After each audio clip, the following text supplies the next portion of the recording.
ETF index mutual funds నేర్చుకుని stock మార్కెట్లో రాణించాలనుకుంటున్నారా? వెంటనే ఈ నెంబర్కి కాల్ చేయండి.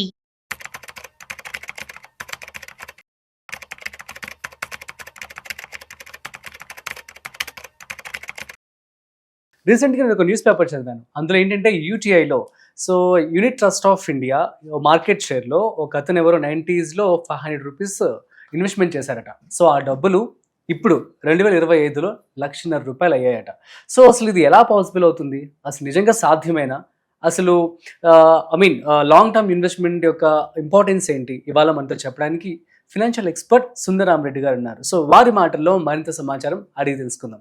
హాయ్, హలో, నమస్తే, welcome to business bus with Raju Pasupuleti on Suman TV. So let's shoot. So hi sir, నమస్తే. నమస్తే. యా సార్, క్వశ్చన్ విన్నారు కదా. సో యూటీఐలో యూనిట్ ట్రస్ట్ ఆఫ్ ఇండియాలో ఇవి ఇప్పుడు నేను చదివినటువంటి ఈ న్యూసే కాదు, చాలా మంది కూడా అప్పుడు కొంత డబ్బులు పెట్టుబడి పెట్టేసి వదిలేశారట. సో అవి ఇప్పుడు కోట్ల రూపాయలు, లక్షల రూపాయలుగా వచ్చాయన్నమాట. అసలు ఇది సాధ్యమే అంటారా? నమ్మొచ్చా? సో బేసికల్గా ఇక్కడ జరిగిందంటే యూటీఐ అనమాట, యూనిట్ ట్రస్ట్ ఆఫ్ ఇండియా. అప్పట్లో అది మాస్టర్ షేర్ అని చెప్పేసి చాలా మంది బాండ్స్ కొనుక్కున్నారు. ఇప్పుడు అంటే డిజిటలైజేషన్ జరిగింది కాబట్టి అన్ని డిమాట్ అకౌంట్ లో స్టోర్ అవుతుంది కాబట్టి మనం ఈజీగా డిజిటల్ గా ఉంటుంది. బట్ ఒకప్పుడు ఫిజికల్ గా అనమాట. అండ్ కొంటారు కానీ ఎవరు చెప్పరు, ఫ్యామిలీ వాళ్ళకి కూడా చెప్పరు, షేర్ చేయరు. ఇలా న్యూస్ ఏదో మూల పడేస్తారు. తర్వాత ఏంటంటే స్టాక్ మార్కెట్ కొలాప్స్ అయిందనగానే వీటిని చూడకుండా వదిలేస్తారు అనమాట, అంతే. ఓవర్ పీరియడ్ టైంలో ఏంటంటే ఈ మ్యూచువల్ ఫండ్స్ ఏంటంటే మళ్ళీ రికవర్ అవుతాయి కదా, రికవరీ వాల్యూషన్ పెరుగుతా పోతుంటది అనమాట. అందుకని ఓవర్ పీరియడ్ టైంలో కొన్ని నిజంగా జీరో అయిపోతే, కొన్ని ఏమో హీరో లాగా మరింత అయ్యి ఉండొచ్చు. మొత్తానికైతే మ్యూచువల్ ఫండ్స్ లో పెద్దగా జీరో కల్ వెళ్ళవు. స్టాక్స్ అనుకోండి జీరో ఉండొచ్చు, బట్ మ్యూచువల్ ఫండ్స్ అలా ఉండవు. అందుకని ఎవరైనా మీరు మ్యూచువల్ ఫండ్స్ ఒక 20 years బ్యాక్ కొని ఒక ₹1000 కావచ్చు, 2000 కావచ్చు, 5000 కావచ్చు, ఎంతనే కావచ్చు, మీరు కనుక కొనిన ఆ బాండ్స్ కానీ మీ దగ్గర అనుకుంటే మీరు వాటిని క్లైమ్ చేయొచ్చు. ఇప్పుడు కరెంట్ మార్కెట్ వాల్యూషన్ ఎంత ఉందో అంత అమ్మేసుకోవచ్చు. కాకపోతే అప్పట్లో ఫిజికల్ ఫార్మేట్ లో ఉంటాయండి మీ దగ్గర, వాటిని మీరు ఇప్పుడు డీ మ్యాట్ లోకి మార్చుకోవాలి. మార్చుకొని ద ప్రొసీజర్స్ అని అప్లై చేసుకొని పోతే అప్పుడు మీకు వస్తుంది అనమాట. కొంచెం లెంత్ ప్రొసీజర్ అది, ఫిజికల్ ఫార్మేట్ లో ఉన్న వాటిని డిమాట్ లోకి మార్చడం అనేది. బట్ పాసిబిలిటీ అనమాట అది. దాని తగ్గ కన్సల్టెంట్స్ వర్క్ చేసే వాళ్ళు ఉంటారు, వాళ్ళు కొంత అమౌంట్ పే చేస్తే వాళ్ళు దాన్ని డిజిటలైజేషన్ చేస్తారు అనమాట. అవునా? సో ఎక్కడికి వెళ్ళి అప్రోచ్ అవ్వచ్చు? మీరు గూగుల్ లో కొడితే వస్తుంది, డిమాట్ సర్వీసెస్ అని కొడితే వస్తుంది. మీరు కూడా హెల్ప్ చేస్తారు కదా సార్? కింద డిస్ప్లే అవుతున్న నెంబర్ కి కాల్ చేస్తే చక్కగా వాళ్ళకి అంటే వాటికి పెద్ద ప్రొసీజర్ ఉంటుంది. వాటికి ఏంటంటే మనం ఆన్లైన్ ఇలా పెట్టగానే వెంటనే డిజిటలైజేషన్ గా మారవు. ఎంసీఎస్ పోర్టల్ లోకి వెళ్ళిపోవాలి, అక్కడ రిజిస్ట్రేషన్ చేసుకోవాలి, కేవైసీ క్లియర్ చేయాలి, వాటిని ఫాలో అప్ చేసుకుంటూ పోవాలి. Take months time process. Physical format demat గా మారవు అనమాట, అంత ఈజీ కాదు. అందుకని వాటికి సపరేట్ గా సర్వీస్ ఇచ్చే కొన్ని కంపెనీస్ ఉంటాయి, కొంతమంది ఉంటారు వాటికి, వాళ్ళు అందులో ఎక్స్పర్టైజ్ అనమాట, వాళ్ళు దాన్ని డీల్ చేస్తుంటారు. ఆ షేర్ సమృద్ధి అని చెప్పేసి ఒకటి ఉంటుంది పోర్టల్, వాళ్ళు 30% దాకా తీసుకుంటారు అమౌంట్. వాళ్ళు హెల్ప్ చేస్తారు. ఏదైనా ఫిజికల్ ఫార్మాట్ లో something is better than nothing. So 30% అంటే బట్ ఎక్కువే అని చెప్పొచ్చు. వర్కౌట్ కాకపోతే అలాంటి వాళ్ళకి ఇట్టిందారు ఏంటంటే వాళ్ళు చేసి పెడతారు జీరో లాగా వదిలేసే బదులు. 1990 టైంలో చాలా మంది అప్పుడు స్టాక్ మార్కెట్ లోకి ఎంటర్ అయ్యారండి. తర్వాత సస్టైన్ కాలేకో లేకపోతే తర్వాత మర్చిపోయో దాన్ని అంతే వదిలేశారు అనమాట.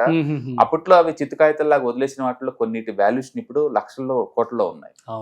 కోట్లు ఉన్నాయి. ఇందాక మీరు చెప్పిన ఎగ్జాంపుల్ వాళ్ళకు ఉన్నది ₹500 వర్తండి. గ్రేట్ కదా. 90లో అది ₹500 పడుతుంది. ఇప్పుడు కరెంట్ వాల్యూస్ 25 వాటి వాల్యూషన్ 1.5 lakh అయింది. 1.5 lakh అయింది. మీరు చూసారో లేదో, ఒక 1 week బ్యాక్ ఈనాడులో చూసాను నేను. జేడబ్ల్యూఎస్ స్టీల్ సంబంధించిన స్టాక్స్ అనమాట అవి. అప్పుడు అతను ఎవరో ఇన్వెస్ట్ చేశారు. ఇప్పుడు వాల్యూషన్ 80 కోట్లు ఉందండి. ఆ ఫిజికల్ షేర్లు 5,000 షేర్లు వాళ్ళు కొన్నారు అప్పట్లో. 5,000 షేర్లు కొని మర్చిపోయారు అంతే. ఇప్పుడు అంటే వాళ్ళ తాతయ్య కొని మర్చిపోయాడు. ఇప్పుడు వాల్యూషన్ ప్రకారం చూసుకుంటే ఆ కంపెనీ స్ప్లిట్ అయ్యి 2-3 కంపెనీలో మెర్జ్ అయ్యి మొత్తం ఓవరాల్ ఇప్పుడు లెక్క చూసుకుంటే నీకు 80 కోట్ల దాకా వస్తుంది. Lucky jackpot. అంటే స్టాక్స్ లో ఇలా మర్చిపోతే ఇదే హిడెన్ ట్రెజర్ లాగా నిజంగా వస్తాయి అంటే 90% లాసే అవుతారు. అవునా? ఎప్పుడైనా ఆస్తులు ఎప్పుడు కూడా మీరు ట్రాక్ చేసుకుంటూ జాగ్రత్త చేసుకుంటూ ఉంటే పెరుగుతాయేమో గానీ మర్చిపోయి వదిలేస్తే లంకిబెందలాగా పెరగవండి. అదే నీకు mutual funds, ETFs, index funds అనుకోండి, అవి జీరో అవన్ ప్రొడక్ట్స్. ఎవ్రీ 6 months కి 3 months కి ఒకసారి రీబ్యాలెన్స్ అవుతా ఉంటాయి కదా, వాటి సావనే లేదు. అవైతే పెరగచ్చు, అవి ఎందరోని పోతాయి. బట్ స్టాక్స్ అలా ఉండవు. చాలా మంది చెప్తారు అప్పట్లో నేను ఐటీసీ కొన్నాను నాకు ఎంత అమౌంట్ వచ్చింది, టీసీఎస్ కొన్నాను ఎంత వచ్చింది అని చెప్తారు. అప్పట్లో అవి స్టార్ట్అప్ కంపెనీస్ లో 100 1-2 సర్వే అవుతాయి మోర్ దెన్ 100 years తర్వాత. మిగతా 99 జీరో అవ్వాల్సిందే. ఓకే. ఏమి యాహూ జీరో అయిపోయింది అండ్ నోకియా జీరో అయిపోయింది మన కళ్ళ ముందే. మనం నమ్మగలుగుతామన్న ఒక company world number 1 mobile company zero అవుద్దని అంటే ఊహిస్తాం మనం? మన కళ్ళ ముందు నోకియా జీరో అవ్వాలా, బ్లాక్ బెర్రీ జీరో అవ్వాలా, ఇప్పుడు అన్ని వెళ్ళిపోయినాయి కదా సార్ అసలు. అందుకని కాంపిటీషన్ పెరిగే ఈ వాతావరణంలో ఏది ఎప్పుడైనా జీరో అవ్వచ్చు, అన్ని బిలవబుల్ స్పీడ్ తో అవుతాయి అనమాట అవి. అందుకని స్టాక్స్ లో ఒక 20 years బ్యాక్ 30 years బ్యాక్ పెట్టుంటే కనుక 90% మీరు లాస్ అయ్యే ఛాన్సే ఎక్కువ ఉంటది గెయిన్ కన్నా కూడా. ఎక్కడో ఒకడు అదృష్టవంతులు ఉంటారు, వాళ్ళ గురించి మనం డిస్కస్ చేస్తున్నాం, కానీ లాస్ అయిన దురదృష్టవంతుల గురించి మనం మాట్లాడాం. అందుకని చాలా కంపెనీ జీరో అయిపోయినాయి. అంటే ఒకటో రెండో మంచి నిలబడ్డాయి అనమాట. బట్ అదే మనీ కనుక మీరు ఇండెక్స్ ఫండ్స్ లో ఈటీఎఫ్స్ లో పెడితే జీరో అయ్యే ఛాన్సే లేదు. Okay, zero. అందుకని మీరు ఏదైనా బై అంటే ఫర్గట్ చేద్దాం అనుకుంటే, లేదా ఫ్యూచర్ లో మీ మనవాళ్ళకి మనవరాలకి లంకి బెంద లాగా వాళ్ళ డబ్బులు ఏదైనా క్రియేట్ చేద్దాం అనుకుంటే ఇండెక్స్ ఫండ్ లో కూడా నిద్రపోండి, మర్చిపోండి. బట్ వాళ్ళకైతే మాత్రం ట్రాకింగ్ నెంబర్లు ఇవ్వండి, మీ పాన్ కార్డులు అవి. బట్ ఇంత ముందు పోల్చుకుంటే ఇప్పుడు చాలా ఈజీ ట్రాక్ చేసుకోవడం కోసం కూడా చాలా యాప్లు వచ్చేసింది, డిస్ప్లేషన్ కదా, చాలా ఈజీ. నామినీ మనం ఫెసిలిటీ వచ్చిన తర్వాత మీరు 1 year వరకు అకౌంట్ ఇన్యాక్టివ్ ఉందనుకోండి, గవర్నమెంట్ అకౌంట్స్ అంటాం, ఆటోమేటిక్ నామినీ ట్రిగర్ అవుతుంది, మీరు క్లైమ్ చేసుకోండి అని చెప్పేసి. ఇప్పుడు మంచి ఫెసిలిటీస్ ఉన్నాయండి, ఇంత ముందులాగా వదిలేం అనమాట. ఇవేంటంటే ఒకప్పుడు ఫిజికల్ ఫార్మాట్ లో ఉండి ట్రాకింగ్ లేక అలా ఉన్నాయి అనమాట అది. ఓకే. బట్ ఈ మధ్య ఫ్రీక్వెన్సీ సోషల్ మీడియా పుణ్యం అంటే అందరూ తెలిసిపోతాను ఇలాంటివి అనమాట. But at least good long term investment లో ఎంత మంచి జరిగిద్దో అని చెప్పడానికి ఒక ఎగ్జాంపుల్. చాలా మంది నమ్మలేకపోవచ్చు. బట్ నేను స్టాక్స్ కన్నా కూడా గో ఫర్ ఇండెక్స్ అంటాను. ఇండెక్స్ లోనే వెళ్ళమంటారు, ఎందుకంటే ఇండెక్స్ జీరో అవ్వ గ్యారంటీగా, వాటి వాల్యూ ఎప్పుడు పెరగడం తప్ప తగ్గటాలే ఉండదు. బట్ స్టాక్స్ చెప్పలేము అవి, ఎందుకంటే 90% జీరో అవుతాయి గ్యారంటీగా. ఏదో ఒక 10% సర్వే అవుతాయి, వాటి గురించే మనం సక్సెస్ స్టోరీ లాగా మాట్లాడుతూ ఉంటాం. But rest of the companies ఒక 40 years బ్యాక్ లో నిఫ్టీలో ఉన్న స్టాక్స్ తో పోల్చుకుంటే ఇప్పుడు సర్వే అవుతుంది కేవలం 11 కంపెనీస్ అండి. మిగతా కంపెనీస్ ఏమైపోయినాయి?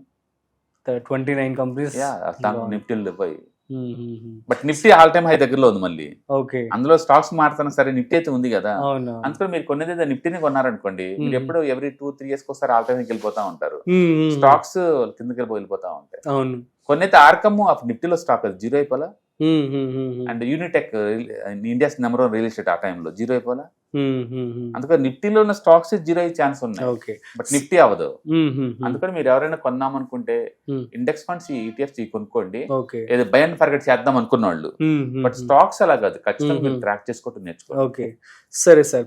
అప్పుడు మనం ఇందాక చెప్పిన ఎగ్జాంపుల్ ఒక చిన్న క్వశ్చన్ లాగా అనుకోండి. సో మన ఆడియన్స్ క్వశ్చన్ అనుకోండి, 500 పెట్టారు వాళ్ళు. సో ఇప్పుడు 30 ఏళ్ళు 35 ఏళ్ళు ఇప్పుడు అది 1,50,000 అయింది. ఇప్పుడు ఎవరైనా ఈ ఫండ్ లో పెట్టేసి ఎంత పెట్టి ఇప్పుడు ఒక 30 ఏళ్ళ తర్వాత కొంత అమౌంట్ చూడొచ్చు అంటే ఏది సజెస్ట్ చేస్తారు? నో, బేసికలీ చాలా మంది అంటే అబ్సల్యూట్ రిటర్న్స్ చూసేసుకొని చాలా పెద్ద అమౌంట్ ఏమో అనుకుంటారు.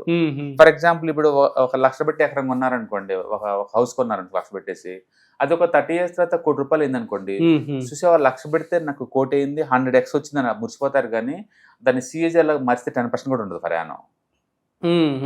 అందుకని సిఏజీఆర్ లో మాట్లాడితేనేమో అది సింప్లిఫై అయిపోయి జనం లైక్ చేయట్లేదు. అబ్సల్యూట్ వాల్యూ మాట్లాడినప్పుడు మాత్రం వావ్ 100 రెట్ల అలా మాట్లాడుతున్నారు. అంతే కదా. బట్ సిఏజీఆర్ లో మాట్లాడితే అది ఏమి 10-12% కన్నా ఎక్కువ ఉండదండి. నా అమౌంట్ 10x అయింది అని అన్నాం అనుకోండి, అప్పుడు చూసే వాళ్ళు చాలా ఎక్కువలా కనపడుద్ది కదా. 10x అయింది, 10 years కల్లా 10x అయిందంటే చాలా అద్భుతంగా కనపడుద్ది. అది అవుతుంది 26% చొప్పున ప్రయాణం, జస్ట్ ప్రయాణం 26% చొప్పున అవుతుంది. మన అదే 26% ప్రయాణం చొప్పున గ్రోత్ అవుతుంది వెల్త్ అని చెప్పాం అనుకోండి, అంతేనా ₹2 వడ్డీనా అంటారు, ₹2 వడ్డీనా, ₹2.5 వడ్డీనా అట్లా మాట్లాడతారు. బట్ 10 years కి 10 times అవుతుండగానే వావ్ అంత పెద్ద అమౌంట్ అనుకుంటారు. అంటే అలా అబ్సల్యూట్ వాల్యూ చెప్పినప్పుడు జనాలు అట్రాక్ట్ అవుతారు, సిఏజీఆర్ లో చెప్పినప్పుడు అంతగా అట్రాక్ట్ అవ్వరు అనమాట. అట్లా మనకు కనపడతా ఉంటది. కానీ ఏ అసెట్ అయినా సరే more than 20% చొప్పున ప్రయాణం గ్రో అవుతుందంటే కాంపౌండ్ వేలో ఇట్స్ ఎక్స్ట్రాడినరీ అసెట్ అండి. ఎక్కువ టైం ఇవ్వండి, ఆటోమేటిక్ వెల్త్ క్రియేట్ అయిపోతుంది, బోల్డ్ క్రియేట్ అవుతుంది. Okay, super sir, thank you so much. Yeah, so guys అర్థమైంది కదా. సో జాగ్రత్తగా మీరు మీకు ఫ్యూచర్కి సంబంధించినటువంటి ఇన్వెస్ట్మెంట్స్ అయితే తెలివిగా చేసుకోండి. That's it. అండ్ ఇంకొక విషయం, సో ఇన్వెస్ట్మెంట్ సంబంధించి సపరేట్ వెబినార్ అనేది కండక్ట్ చేస్తున్నారు సార్. సార్ చెప్పండి, వెబినార్ ఎప్పుడు ఉండబోతుంది, అసలు ఎలా ఉంటుంది, ఏమేమి మీరు కింద స్క్రోల్ అవుతున్న నెంబర్ పై కాల్ చేస్తే సరిపోతుంది, వాళ్ళు చెప్తారండి. అంతే. ఎవరికైనా ఇన్డెప్త్ నాలెడ్జ్ కావాలి అనుకున్న వాళ్ళు కనుక దాన్ని అటెండ్ అవుతూ వస్తుంది. ఒకవేళ అఫోర్డబిలిటీ లేని వాళ్ళు మనం ఎలాగో వీడియోస్ బోల్డ్ అని చేస్తాము, అవి చూసుకొని నేర్చుకోవచ్చు. ఇప్పుడు మీ దగ్గర నెలకి 5,000 2,000 పెట్టే కెపాసిటీ ఉందనుకోండి, అంత నాలెడ్జ్ గెయిన్ చేసుకున్నా మీకు చేసేది ఏం లేదు అక్కడ. అలాంటప్పుడు మనం ఇచ్చే ఫ్రీ కంటెంట్ సరిపోతుంది. అవును. అలా కాదు, నేను 10 lakh 20 lakh ఇన్వెస్ట్ చేస్తున్నాను అనుకోండి, అంటే ప్రాపర్ వేలో ఒక స్ట్రక్చరల్ వేలో నేర్చుకోవడం ద్వారా నీకు గుడ్ బ్యాడ్ వర్స్ట్ అర్థం అవుతుంది, ఎక్కడ Okay. పెట్టకూడదు ఎక్కడ పెట్టచ్చు అర్థం అవుతుంది. అలాంటి వాళ్ళకి ఇలాంటి వెబినార్స్ చాలా బాగా సూట్ అవుతాయి. Okay, super sir, thank you again. So ఎవరైతే ఆ యొక్క స్టాక్ మార్కెట్ కావచ్చు, mutual funds the best knowledge gain చేసుకొని ఇన్వెస్ట్మెంట్ చేయాలనుకుంటున్నారో వాళ్ళకి బాగా యూజ్ అవుతుంది. సో ఇఫ్ నాట్, మీరు కనుక తక్కువ పెట్టుబడి పెడతాము, సో మాకు అంత ఎఫర్టబుల్ చేయలేము అనుకున్నట్లయితే మన సుమన్ టీవీలో ఫినాన్స్ అని చెప్పి, మనీ అని చెప్పి, సో చాలా ఛానల్స్ అయితే ఉన్నాయి. ఇందులో మేము మీ కాంటెంట్ ఇవ్వడం జరుగుతుంది రెగ్యులర్గా. సో జస్ట్ మీరు ఆ స్టాక్స్ గురించి కావచ్చు, మ్యూచువల్ ఫండ్స్ గురించి కావచ్చు సెర్చ్ చేస్తే చాలు, మీకు మంచి ఇన్ఫర్మేషన్ వస్తుంది. That's it. మరొక ఇంట్రెస్టింగ్ కాంటెంట్తో మళ్ళీ కలుద్దాం. అంతవరకు చూస్తూనే ఉండండి సుమన్ టీవీ.